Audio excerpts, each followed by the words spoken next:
Zelensky on Saturday. The Prime Minister was pictured walking through the worn-torn streets of Kyiv with President Zelensky.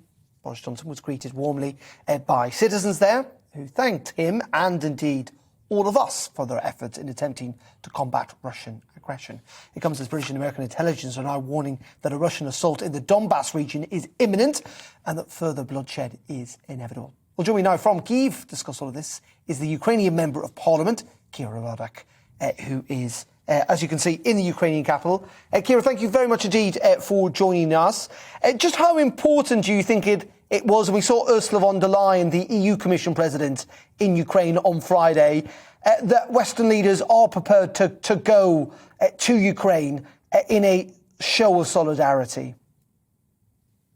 Hello, thank you so much for having me. The solidarity is important. The leadership is even more important.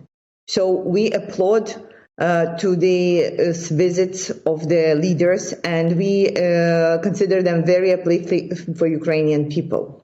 Because though the whole world is saying we cheer for Ukraine, we support Ukraine, when we look at the facts, we see that there is no unity in the sanctions that are being voted for. They have many loopholes. And as of right now, we still did not get the heavy weaponry that we requested. So we are looking for the ones who can step up and say, I'm the leader, I will be championing getting Ukraine what Ukraine needs.